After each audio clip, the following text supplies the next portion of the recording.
नागपूरच्या गिट्टी गदान पोलीस ठाणे हद्दीतील सेमिनरी हिल्स परिसरात घडलेल्या खुनाच्या प्रकरणाचा उलगडा करण्यात पोलिसांना यश आले आहे। सीसीटीव्ही फुटेज आणि तांत्रिक तपासाच्या आधारे गुन्हे शाखा युनिट क्रमांक 2 ने 2 आरोपींना अटक केली आहे। या प्रकरणातील मुख्य आरोपी उमंग चंद्रशेखर दळवे वय 44 वर्षे याला पोलिसांनी अटक केली असून त्याचा साथीदार संदेश अनिलराव भोसले यालाही ताब्यात घेण्यात आले आहे। 16 मे रोजी दुपारी सेमिनरी हिल्स परिसरात ही घटना घडली होती। त्यानंतर पोलिसांनी विविध सीसीटीव्ही फुटेज आणि तांत्रिक माहितीच्या आधारे आरोपींचा माग काढला। गुन्हे शाखा आणि गिट्टी गदान पोलिसांच्या संयुक्त कार्यवाहीत आरोपींना जेरबंद करण्यात आले असून पुढील तपास सुरू आहे। पोलीस ठाणे गिट्टी गदान हद्दीमधील गौरखेडे कॉम्प्लेक्स येथे दिनांक 16 मे 2026 रोजी दुपारी 16 वाजताच्या सुमारास मयत नामे अजय श्रीवास यांचा अनोळखी व्यक्तीने धारदार शस्त्राने भोसकून खून केल्याची घटना घडलेली होती। सदर घटनेच्या संबंधाने पोलीस स्टेशन गिट्टी गदान येथे अपराध क्रमांक 350/26 कलम 103(1) BNS कायद्याप्रमाणे गुन्हा दाखल करण्यात आलेला होता। सदर दाखल गुन्ह्यामध्ये पोलीस स्टेशन गिट्टी गदान सोबत क्राईम ब्रांचने समांतर तपास चालू केला आणि गुन्हे शाखा युनिट 2 चे API सचिन मते, API गजानन चांभारे आणि अंमलदार गजेंद्रसिंग ठाकूर, सहाय्यक पोलीस उपनिरीक्षक राजेश तिवारी, पोलीस हवालदार महेंद्र सडमाके, पोलीस हवालदार नरेश तुंबडाम, पोलीस हवालदार विजय यादव, पोलीस हवालदार कमलेश गणेर, पोलीस हवालदार प्रवीण शेळके, नाईक पोलीस अंमलदार सुरेश तेलेवार, पोलीस अंमलदार संतोष चौधरी, पोलीस अंमलदार सुनील कुवर, पोलीस अंमलदार आशिष धंद्रे, पोलीस अंमलदार मंगल जाधव, संदीप चालक पोलीस हवालदार कमलेश गहलोत, चालक पोलीस अंमलदार विवेक श्रीपाद या सर्व टीमनी आमच्या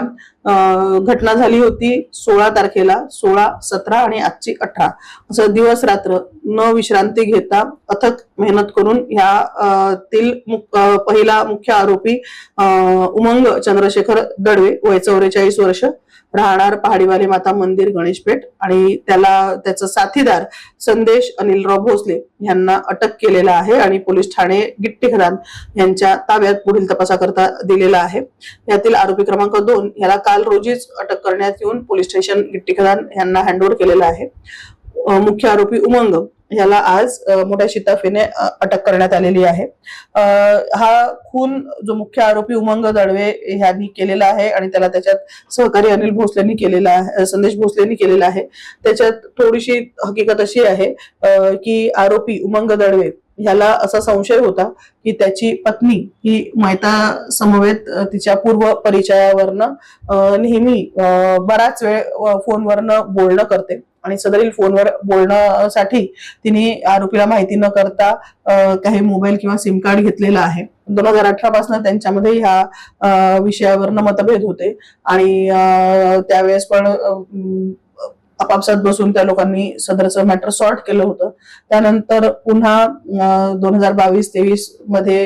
कधी या विषयांवरनं भांडणं झाले होते, परंतु या एप्रिल 2026 मध्ये 29 एप्रिलला ज्या दिवशी मयताचा मुख्य आरोपी उमंग याचा वाढदिवस होता त्या दिवशी आरोपी आणि त्याच्या पत्नीचे ह्या कारणावरनं जोरदार भांडण झाले आणि त्याच्यानंतर आरोपीने त्या दिवशी स्वतःच्या पत्नीला मारहाण केल्यामुळे ती घर सोडून चालली गेली आणि सतत होणाऱ्या त्रासामुळे तिने आरोपी उमंग दळवे ह्याच्या विरुद्ध पोलीस ठाणे गिट्टी गदान येथे गुन्हा पण दाखल केला होता आणि त्याच्यानंतर तिने डिव्होर्स पिटिशन पण फाईल केलं कोर्टामध्ये। सदर डिव्होर्स पिटिशनची जेव्हा नोटीस आरोपीला तामील झाली त्यावेळेस त्या सर्व प्रकाराने अतिशय राग अनावर झालेल्या आरोपीने मैताविषयी राग मनात धरून आणि त्याचा साथीदार संदेश भोसले ह्याच्यासोबत खून करण्याचा कट रचून दिनांक 2 मे ते घटनेचा दिनांक 16 मे पर्यंत व्यवस्थित प्लॅनिंग करून आणि मैताच्या घराची रेकी केली। सतत तिथे जाऊन तिथे जाणारे येणारे रस्ते, मैताचे उठण्या बसण्याचे वावरण्याच्या जागा, त्याचे येण्या जाण्याचे टायमिंग हे माहिती करून दिनांक 16 मे रोजी त्याच्या घरात प्रवेश करून त्याचा मर्डर केलेला आहे आणि ह्याचा जो इन्व्हेस्टिगेशन आहे ते आमच्या पथकाने प्राप्त घटनास्थळावरील पुरावे तसेच इतर डिजिटल पुरावे आणि गोपनीय माहिती तांत्रिक पुरावे यांच्यावरनं केलेली आहे. सदरचे दोनही आरोपी पकडण्याकरता आम्हाला आमच्या सायबरचे क्राईम ब्रांचची सायबरची जी आमची टीम आहे ज्यामध्ये पोलीस उपनिरीक्षक श्री विवेक झिंगरे, अंमलदार पोलीस हवालदार चंद्रशेखर राघोरते, पोलीस हवालदार अनंता क्षीरसागर, पोलीस अंमलदार पराग भोग, पोलीस अंमलदार मिथुन नाईक आणि पोलीस अंमलदार धीरज पंचभावे यांनी पण अतिशय मोलाची मदत केलेली आहे. दिवस रात्र आमच्यासोबत ते टेक्निकल सगळे असिस्टंट करता उपलब्ध होते आणि अतिशय क्लिष्ट असा खुनाचा गुन्हा उघडकीस आणण्यास मदत केलेली आहे. सदरचं संपूर्ण इन्व्हेस्टिगेशन जेव्हा चालू होतं, पॅरलल आम्ही तपास करत होतो, त्यामध्ये बहुमोल मार्गदर्शन आम्हाला माननीय पोलीस आयुक्त doctor Shri Ravindra Kumar single sir, माननीय सहपोलीस आयुक्त नवीनचंद्र रेड्डी सर, माननीय अपर पोलीस आयुक्त वसंतराव परदेशी सर, माननीय उपायुक्त राहुल माकणेकर सर, माननीय